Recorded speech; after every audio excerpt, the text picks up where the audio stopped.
हैं आप लोग? वेलकम बैक टू आईसीएससी वाला and welcome back to Titan series for class 9 students.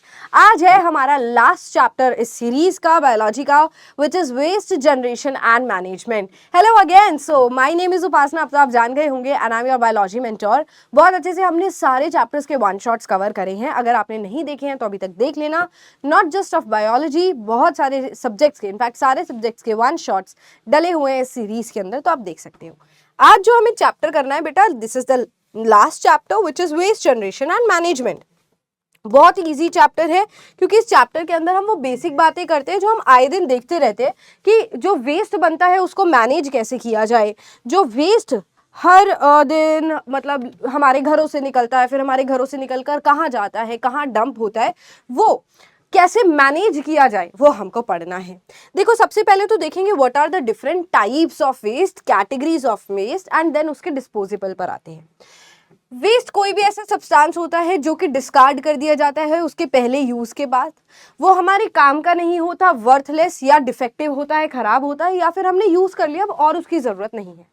जैसे कि पुराना खाना, खराब खाना, सब्जियों के पील्स जो अपने को यूज नहीं करने होते, leaves, would, grass, paper, leather, cotton, cattle डंग और क्या नहीं, मतलब इतनी सारी चीजें हो सकती है वेस्ट के अंदर। बट अगर हम उसकी कैटेगरीज देखें, मतलब टाइप्स ऑफ वेस्ट देखें, तो एक आता है बेटा हमारे पास डोमेस्टिक वेस्ट, जो हमारे घर से निकला हुआ कचरा है। अब अगर तुम अपने रूम का डस्टबिन देखो तो उसमें क्या होगा? पुराने पेपर होंगे, पेंसिल के छिलके होंगे, है ना, पेन का ढक्कन होगा, पुराने पेन होंगे, रिफिल होगी, या फिर तुम्हारे ऐसे ज्योमेट्रिकल वेस्ट होंगे जो तुम डिस्कार्ड कर चुके हो। किचन का वेस्ट देखे तो हमारे किचन से क्या वेस्ट निकलता है बेटा? चाय की पत्ती हो गई, सब्जियां हो गई, सड़ी हुई गली हुई सब्जियां, पुराने फल, है ना, ये सारी चीजें होंगी। किचन का थोड़ा बहुत वेस्ट होगा, जो खाना बच गया बेटा वो हम अक्सर फेंक देते हैं, तो वो सब हमारे घरों से निकला हुआ वेस्ट है। फिर आ जाते हैं इंडस्ट्रियल वेस्ट। अब इंडस्ट्रियल वेस्ट बहुत ज्यादा अमाउंट में क्रिएट होता है। इंडस्ट्रियल वेस्ट डिपेंड करते हैं कौन सी इंडस्ट्री की बात हो रही है। मान लो हम टेक्सटाइल इंडस्ट्री की बात करते हैं तो उसमें से तो बहुत ज्यादा केमिकल्स निकलते हैं, अलग अलग डाइज निकलती हैं। जो कपड़ा बच गया बेटा, जो यूज नहीं हुआ वो निकलता है, फाइबर्स, धागे। तो टेक्सटाइल इंडस्ट्री में लार्ज अमाउंट ऑफ वेस्ट निकलेगा, अलग अलग टाइप्स का वेस्ट निकलेगा। फिर आ जाओ एग्रीकल्चरल वेस्ट। एग्रीकल्चरल वेस्ट थोड़ा सा सेफर साइड पर रहता है क्योंकि यहाँ पर पुरानी वुड, पुराना जो भी फार्म वेस्ट होता है बेटा वो सब निकलता है ना। मिट्टी हो जाएगी, सॉइल हो जाएगा, ग्रास हो जाएगी, या फिर कुछ ऐसे प्लांट्स हो जाएंगे जो कि डिस्कार्डेड है। उसके अलावा आ जाओ मल्टीपल वेस्ट। मल्टीपल वेस्ट मेरे ख्याल से ये म्युनिसिपल वेस्ट है। It's municipal waste. Municipal waste वो होता है जो बेटा आसपास की जगह से निकला। मान लो हमारे आसपास क्या होता है, हम क्या देखते हैं पब्लिक एरियाज में? आप क्या देखते हो? कोई गवर्नमेंट प्लेस हो सकती है, कोई हॉस्पिटल हो सकता है, कोई स्कूल हो सकता है, या फिर कोई मार्केट हो सकती है जहाँ पे बहुत सारा कचरा बनता है। तो कोई भी फेमस मार्केट अपने घर की इमेजिन करो, या फिर कोई हॉस्पिटल इमेजिन करो, वहाँ से काफ़ी सारे अलग अलग तरीके के वेस्ट निकल रहे होंगे, वो सब म्युनिसिपल वेस्ट के अंदर आ जाते हैं। और फिर आता है लास्ट में बेटा हमारे पास इलेक्ट्रॉनिक वेस्ट, यानी कि पुराना टीवी, पुराना कंप्यूटर, पुराना लैपटॉप, पुराना फ़ोन, या फिर पुरानी मम्मी की जो किचन की मशीन होती है, पुरानी मिक्सी, ये सारी चीज़ें बेटा इलेक्ट्रॉनिक वेस्ट में आती हैं। और इसके अंदर कुछ ऐसे केमिकल्स होते हैं जो कि बहुत हार्मफुल हो सकते हैं, कुछ ऐसे रेडियो एक्टिव मेटल्स होते हैं जो कि बहुत बीमारियां फैला सकते हैं।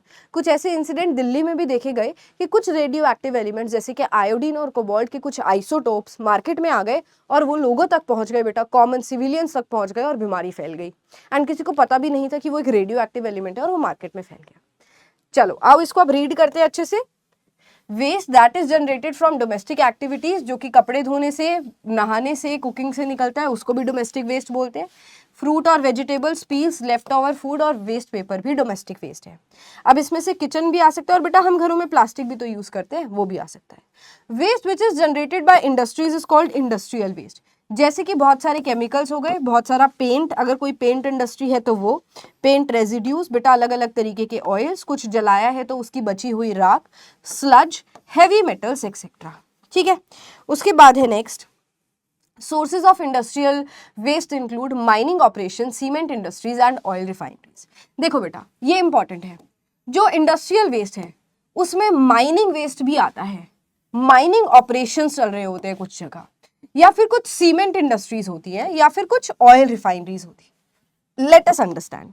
आपको पता है काफी जगह पर जमीन को खोदा जाता है ताकि हम उसमें से काफी सारे मिनरल्स बाहर निकाल सके, गोल्ड, सिल्वर, बहुत सारी चीजें निकाली जाती हैं।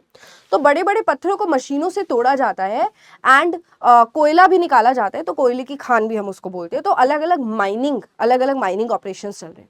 तो जब हम बड़े से पत्थर को मशीनों से तोड़ते हैं तो उस टाइम पर बेटा बहुत सारे छोटे छोटे ऐश पार्टिकल्स निकलते हैं या फिर बहुत सारे रॉक के पीसेस निकलते हैं, जो वहां पर काम कर रहे लोगों को भी इफेक्ट करते हैं और हमारे एनवायरमेंट में भी इफेक्ट करते हैं। वह इतने छोटे छोटे पार्टिकल्स निकलते हैं जो कि साफ नहीं होते, हमारे एयर में ही रह जाते हैं। ठीक है, उसके बाद है सीमेंट इंडस्ट्रीज या फिर जहां पर ईंटें बनती हैं, ब्रिक किल्स जिसको हम बोलते हैं, वहां पर भी इतने छोटे साइज के कुछ पार्टिकल्स निकलते हैं जो कि हमारे एनवायरमेंट में रह जाते हैं और क्लीन नहीं होते हैं। देन ऑयल रिफाइनरीज, जहाँ पर बेटा ऑयल बनता है वहाँ से काफ़ी हार्मफुल गैसेस निकलती हैं, बचा हुआ कुछ सब रेजिड्यू निकलता है, ये सारे के सारे इंडस्ट्री से निकलने वाले वेस्ट होते हैं। फिर कुछ ऐसे वेस्ट होते हैं जैसे कि एनिमल मैन्योर, ठीक है, एनिमल मैन्योर जैसे एनिमल का वेस्ट प्रोडक्ट, एनिमल का excretory product, plants, leaves, bark, flowers which is generated from plant and animal, इसको एग्रीकल्चरल वेस्ट बोलते हैं, जो कि गार्डन के वेस्ट से निकल गया या फार्म के वेस्ट से निकल गया। यहाँ पर कुछ फर्टिलाइजर्स के एग्जांपल्स भी डाल सकते हैं बेटा, जैसे कुछ fertilizers, pesticides, insecticides and other chemicals so ये जो सारे केमिकल्स हैं ये सब एग्रीकल्चरल वेस्ट के अंदर आ सकते हैं। उसके बाद है देखो, sources of agricultural waste include agricultural residue, pesticide, ये तो रिपीटेड लाइन हो गई, ये आपको पता है ना। Waste generated from domestic and industrial and commercial activities is called municipal solid waste. बेटा म्युनिसिपल सॉलिड वेस्ट में हर तरीके का वेस्ट आ जाता है, जो कि हमारे घरों से भी निकलेगा, जो कि कोई आसपास फेमस मार्केट है वहां से भी निकलेगा, और बेटा इंडस्ट्रीज से भी निकलेगा। जो ऐसे पैक्ड पड़ा होता है ना, आप देखते हो काफी बार स्कूल रास्ते में होता है, हमारे घरों से कचरा निकलता है, एक गाड़ी लेकर जाती है और एक जगह जाकर उसको डंप कर देती है। ये जो आप छोटे छोटे एरियाज देख रहे हो, ये कुछ इलीगल भी होते हैं कि लोगों का घर पे कोई कचरा लेने के लिए नहीं आया तो उन्होंने एक जगह बना रखी है, वहां पर वो कचरा डाल देते हैं। सोसाइटी के कुछ लोग हैं या फिर कोई किसी सेक्टर के किसी जगह के लोग हैं, वो यहाँ पर डाल देते हैं। ठीक है, उसके बाद एग्जाम्पल देखो, garbage and plastic bags, glasses, metals, fibre. अब इसमें तो हर तरीके का वेस्ट हो सकता है, गार्बेज भी हो सकता है, प्लास्टिक बैग भी हो सकता है, glasses, metals, fibre, paper, rubber, discharge from hospitals and hotels also. अब ये सारे के सारे वेस्ट म्युनिसिपल वेस्ट के अंदर आ जाते हैं। All these waste comes under municipal waste. ठीक है, उसके बाद देखो, sources of municipal waste include this is repeatable, ये लाइन रिपीटेड है, यहां से पढ़ेंगे। डिस्कार्डेड कुछ इलेक्ट्रिकल अप्लायंसेज होते हैं, जैसे कि old television set, computers, radios, mobile phones, fluorescent tubes, medical instrument, toys, lead acid, batteries which falls into the category of e waste. पुरानी जो बैटरीज वगैरह होती है, सेल वगैरह होती है, वो भी इलेक्ट्रॉनिक वेस्ट में आती है। देख रहे हो, ये सारा इलेक्ट्रॉनिक वेस्ट है। उसके बाद है method of segregation of waste, है ना। सेफ डिस्पोजल करना है हमें वेस्ट का, हमें वेस्ट को अलग अलग तरीके से अच्छे से डिस्पोज करना है। क्या क्या चैलेंजेस आते हैं? सबसे पहले तो पॉल्यूशन आता है, बहुत ज़्यादा पॉल्यूशन होता है। उसके अलावा बेटा ये वेस्ट इतना ज़्यादा अमाउंट में क्रिएट होता है कि इसको डिस्पोज करना अलग से एक बहुत बड़ा चैलेंज होता है। तो उसको अलग से अच्छे से डिस्पोज करने के लिए पहला स्टेप है सेग्रीगेशन। अगर हम वेस्ट को सेपरेट करेंगे तो हम अच्छे से उसको डिस्पोज कर पाएंगे। जैसे अगर प्लास्टिक वेस्ट अलग है और मेटल वेस्ट अलग है, तो मेटल वेस्ट को पिघलाने के लिए अलग इंडस्ट्री में भेजा जा सकता है और प्लास्टिक को अलग रिसाइकलिंग के लिए भेजा जा सकता है। बट इसी वेस्ट के अंदर आपको कुछ घर का नॉर्मल डोमेस्टिक वेस्ट भी मिल रहा है, जो हमारे मैन्योर में या फिर हम इजीली उसको डिग्रेड कर सकते हैं, डीकम्पोज कर सकते हैं। वो भी अगर इस वेस्ट के साथ मिला हुआ है तो ज़्यादा चैलेंजिंग हो जाता है। सबसे अच्छा तरीका है कि पहले ही आप सेग्रीगेट कर दो कि बायोडिग्रेडेबल अलग, नॉन बायोडिग्रेडेबल अलग, और कुछ ऐसा हॉस्पिटल वेस्ट है तो वो अलग। आओ देखते हैं सबसे पहले क्या करना है, सेग्रीगेशन मतलब सेपरेशन। तो डिग्रेडेबल और नॉन बायोडिग्रेडेबल को अलग से सेपरेट कर दो। Proper segregation helps municipal authorities to decompose and dispose of the organic matter of the waste easily. Segregation में सबसे पहले separation होगा तीन मेन कैटेगरीज में। तीन मेन कैटेगरीज कौन कौन सी है? एक तो होगा बेटा वेट वेस्ट, एक होगा ड्राई वेस्ट, फिर होता है sanitary waste, dry waste, sanitary waste. कुछ ई वेस्ट है तो वो अलग और सैनिटरी वेस्ट अलग। वैसे ये पता है हमारी कंट्री में तो बहुत ही कम फॉलो होता है, हमें तो सिर्फ दो ही एरियाज, 2 ही डस्टबिन दिखते हैं, ग्रीन और ब्लू कलर के, जिसमें हम बायोडिग्रेडेबल नॉन बायोडिग्रेडेबल डालते हैं ना।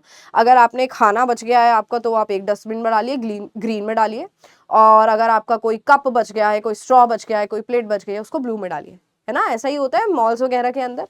सो this is how segregation is done. Now this is the main challenge. यहाँ पर अब क्या हो रहा है बेटा, यहाँ पर सेग्रीगेशन हो रहा है, हाँ, क्योंकि हमारी कंट्री में हम घरों से ही सेग्रीगेशन नहीं करते, हर तरीके का जो वेस्ट होता है वो एक ही जगह जाकर डंप होता है। Now this is how people are segregating.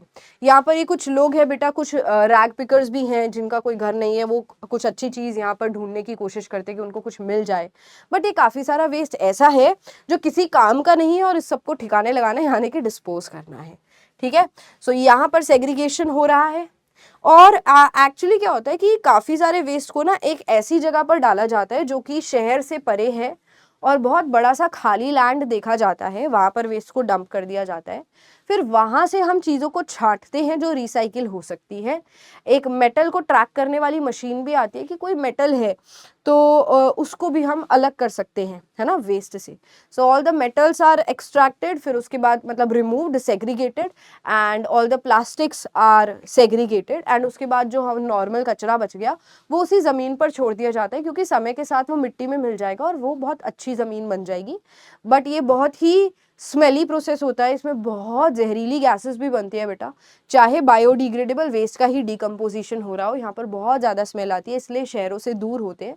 यहाँ पर बहुत सारे माइक्रो ऑर्गेनिजम्स की ग्रोथ स्टार्ट हो जाती है, मक्खी मच्छर स्टार्ट हो जाते हैं ग्रो करने, एंड यहाँ पर काफ़ी सारे बर्ड्स भी आपको फ्लाई करते दिखेंगे, वो भी खाने की तलाश में यहाँ पर आ जाते हैं।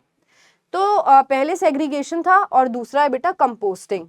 अब rotting and converting of organic waste into manure is known as composting.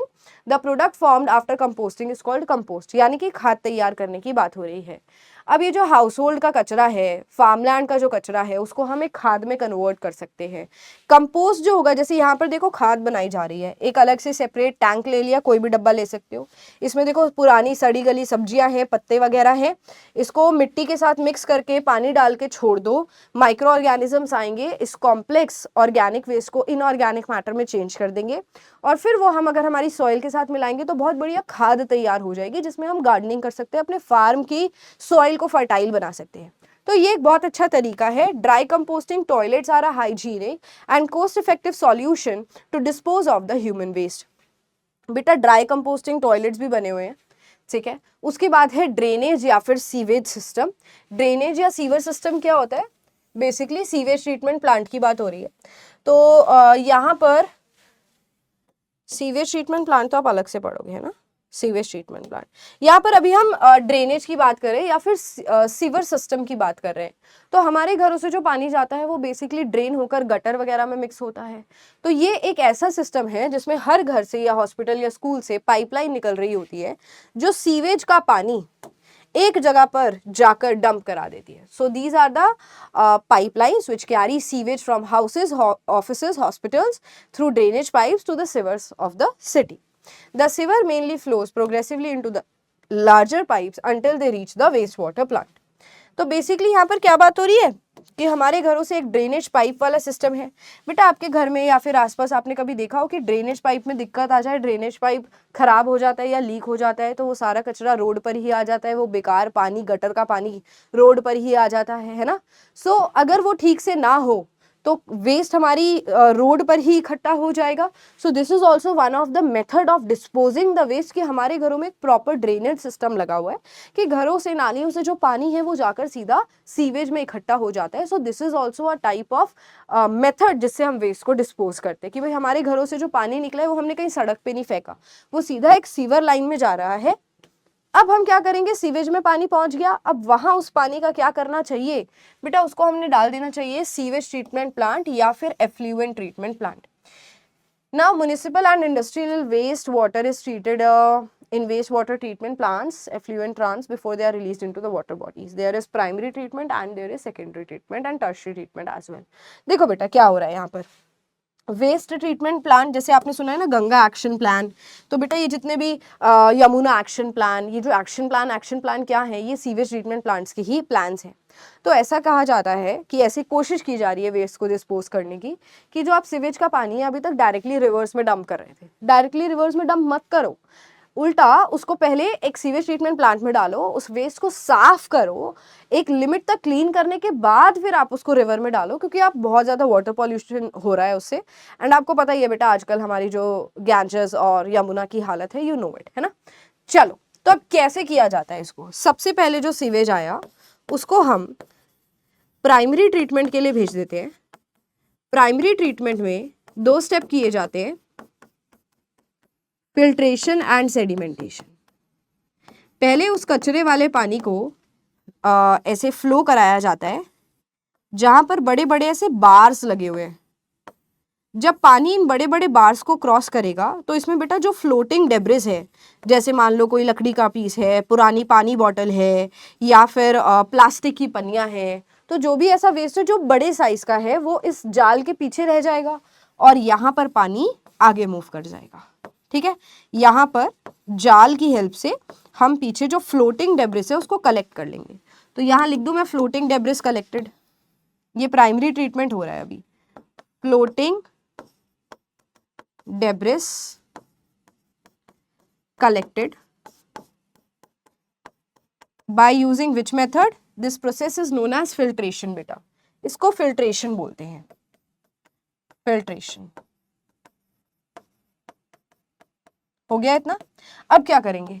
अब पानी के अंदर अभी भी मिट्टी और पत्थर वगैरह होंगे, तो इस पानी को ना अब हम सेटल डाउन होने के लिए छोड़ देंगे बेटा, और सेटलिंग डाउन को हम सेडिमेंटेशन बोलते हैं, कि हमने ये जो कचरे वाला पानी है उसको नीचे बैठने के लिए छोड़ दिया। We call it sedimentation. तो यहाँ पर जो वेस्ट है, पेबल्स है ना, soil and pebbles would settle down, soil and pebbles settle down, नीचे सेटल डाउन हो जाएंगे। अब प्राइमरी ट्रीटमेंट खत्म हो गया, पहला जो ट्रीटमेंट था वो खत्म हो गया। अब जो है आपके पास पानी है और उस पानी के अंदर अभी बहुत सारा फीकल मैटर है, एक्सक्रीटरी मैटर है, और उसमें बहुत ज़्यादा ऑर्गेनिक वेस्ट है बेटा, जो आप ना ही बिठा सकते हो, ना ही सेटल डाउन कर सकते हो, और ना ही आप उसको फिल्टर कर सकते हो। तो अभी बहुत मेन टारगेट तो यही है, क्योंकि अभी बहुत ज़्यादा ऑर्गेनिक वेस्ट है उस पानी के अंदर। तो अब हम इसको भेज देते हैं सेकेंडरी ट्रीटमेंट के लिए। सेकेंडरी ट्रीटमेंट के लिए, सेकेंडरी ट्रीटमेंट में हमने इस पानी को एक बड़े से टैंक में डाल दिया, पानी को डाल दिया, इधर से पानी अंदर जा रहा है और इधर से पानी साफ वाला बाहर जाएगा बेटा, यहां से साफ पानी बाहर जाएगा।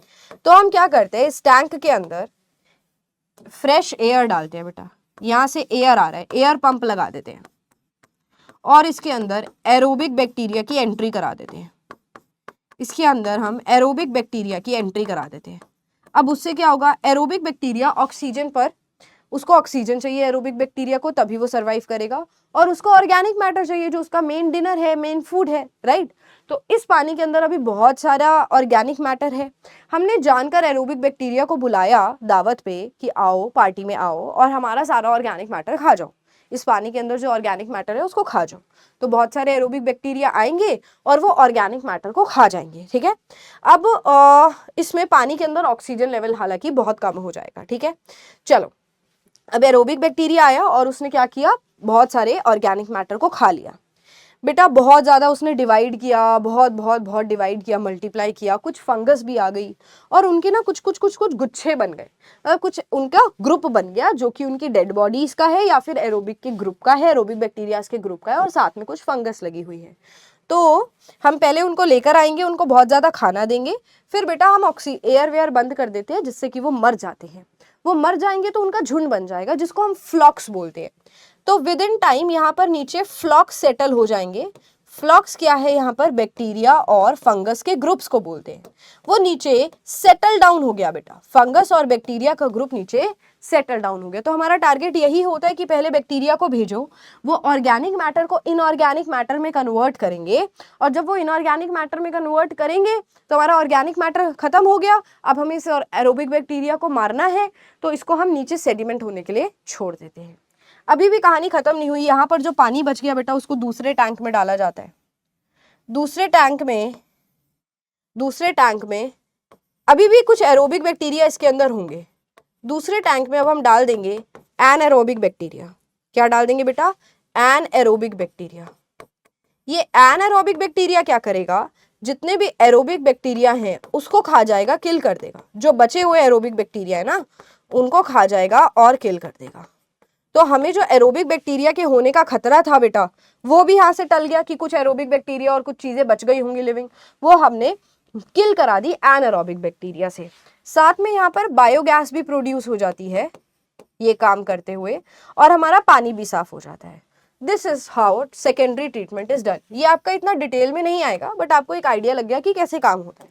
प्राइमरी ट्रीटमेंट में वेस्ट वाटर पहले कुछ बार स्क्रीन्स, ये बार स्क्रीन्स है बेटा, यहाँ से पास किया जाता है जहाँ पर स्टिक, प्लास्टिक पॉकेट्स, कैंस वगैरह पीछे रह जाते हैं, ठीक है। उसके बाद सेकेंडरी ट्रीटमेंट एक बायोलॉजिकल प्रोसेस है जिसमें डिसॉल्व्ड और सस्पेंडेड ऑर्गेनिक मैटर बैक्टीरियाज की हेल्प से रिमूव कराया जाता है। फिर लास्ट में क्या करेंगे बेटा? अब हम टर्शरी ट्रीटमेंट करते हैं। टर्शरी ट्रीटमेंट में क्लोरीन या फिर कुछ केमिकल्स ऐड किए जाते हैं जो कि बीमारी कॉज करने वाले अगर कुछ बैक्टीरिया या वायरसेस उसके अंदर रह गए हैं उसको मार देगा। तो it is a chemical process in which dissolved chemicals और metals and even pathogens are removed from the waste water. It varies with the composition of the waste water. For example chlorine is added, right. चलो, now next is incineration. Incineration एक ऐसा method है जिसमें हम बहुत high temperature पे कचरे को जला देते हैं। It is burnt at very high temperature. जो मशीन है जिस पर जलाया जाता है उसको इंसिनरेटर्स बोलते हैं। The hazardous biomedical waste such as discarded medicine, इसमें बेटा जो बायोमेडिकल वेस्ट होता है ना उसको इंसिनरेट किया जाता है। जैसे कि पुरानी मेडिसिन हो गई, पुराने ड्रग्स हो गए, जहरीले ड्रग्स, टॉक्सिक ड्रग्स, ठीक है। ह्यूमन एनाटॉमिकल वेस्ट, बेटा किसी का ऑपरेशन हुआ है, किसी का किडनी खराब हो गई तो उसको निकाल कर फेंक दिया है ना। ब्लड, पस, माइक्रोबायोलॉजिकल या बायोटेक्नोलॉजिकल वेस्ट, जैसे कि कुछ बैक्टीरिया या के ऊपर एक्सपेरिमेंट चल रहा होता है तो ये जो भी बायोमेडिकल वेस्ट होता है वो इसको यूज करते हैं हम जलाने के लिए, ठीक है। It is usually disposed of by incineration. So incineration के फायदे क्या हैं? ये वेस्ट के अमाउंट को कम कर देता है। बेसिकली वेस्ट का जो वजन है और वॉल्यूम है उसको कन्वर्ट कर देगा, और कन्वर्ट करता है टॉक्सिक वेस्ट को लेस टॉक्सिक। बेसिकली क्या होता है कि आप किसी कचरे को जला रहे हो तो सबसे पहले अच्छा फायदा ये हो गया कि उसका वॉल्यूम बहुत कम हो गया। पहले बहुत ज़्यादा अमाउंट में वेस्ट था तो बहुत कम हो जाता है, राख में बदल जाता है। बट जलते टाइम कुछ जहरीली गैसेस बनती हैं जो इतनी ज़्यादा टॉक्सिक तो नहीं होती अगर हम वेस्ट को नहीं जलाते, और वो वेस्ट हमारे एनवायरनमेंट में पड़ा रहता तो बहुत ज़्यादा पॉइजनस सब्सटेंसेस क्रिएट हो सकते थे, गैसेस क्रिएट हो सकती थी। बर्न करने के बाद थोड़ी कम जहरीली, और हो सकता है कि कभी कभी नॉन टॉक्सिक गैसेज रिलीज हो। Electricity can be also generated from the heat release during burning. तो हम बहुत हाई टेम्परेचर पे जला रहे हैं तो बहुत ज़्यादा हीट भी निकलेगी, उस हीट का हम दूसरी जगह इलेक्ट्रिसिटी बनाने में भी इस्तेमाल कर सकते हैं। This method releases fumes and harmful substances, ये इसका ड्रॉबैक है। इंसिनरेशन बहुत हाई टेम्परेचर पर होना चाहिए, और क्योंकि हम किसी चीज़ को बर्न कर रहे हैं तो तुम्हारे दिमाग में पक्का आया होगा कि क्या मैम पॉल्यूशन नहीं होगा, एयर पॉल्यूशन नहीं होगा। बेटा एयर पॉल्यूशन होगा, और उसको कंट्रोल करने के लिए पॉल्यूशन कंट्रोल डिवाइसेस लगाए जाते हैं, ठीक है। फिर नेक्स्ट है स्क्रबर्स। स्क्रबर्स क्या होते हैं? ये ऐसे डिवाइसेस है जो गैसियस और पार्टिकुलेट मैटर दोनों को ही हमारे एनवायरनमेंट से रिमूव करने की कोशिश करता है। वेट स्क्रबर्स होते हैं, wet scrubbers which are used in chemical and metallurgical and mining industries to trap sulphur dioxide, ammonia and metal fumes. बेटा देखो ये कैसे काम करता है, लेट मी टेल यू। एक ऐसे मशीन सी होती है जिसको हम स्क्रबर बोलते हैं, ठीक है। और यहाँ पर तुम देखो ऊपर की तरफ ना कुछ फुहारे से लगे होते हैं, ठीक है। वो फुहारे से पानी आ रहा होता है, फुहारे से पानी आ रहा होता है। यहाँ से हम गैस भेजते हैं, ठीक है। जो पॉइजनस गैस है, गंदी गैस है, जहरीली गैस है, वो भेज दी जाती है। तो होता क्या है, ऊपर से जो पानी आ रहा है ना, वो गैसेस के साथ कंबाइन करके एक नया कंपाउंड बना लेता है, और वो कंपाउंड नीचे बैठ जाता है। फॉर एग्जाम्पल यहाँ पर अगर कैल्शियम हाइड्रोक्साइड की ऊपर से बरसात की जाए तो कैल्शियम हाइड्रोक्साइड कुछ कुछ सस्पेंडेड मैटर के साथ रिएक्ट करके, मान लो ये CO2 है, CO2 के साथ रिएक्ट करके CaCO3 बना लेगा और नीचे सेटल डाउन हो जाएगा, नीचे सेटल डाउन हो जाएगा। ठीक है। सो इस तरीके से अलग अलग कॉम्बिनेशंस यूज किए जाते हैं फॉर द गैसेस।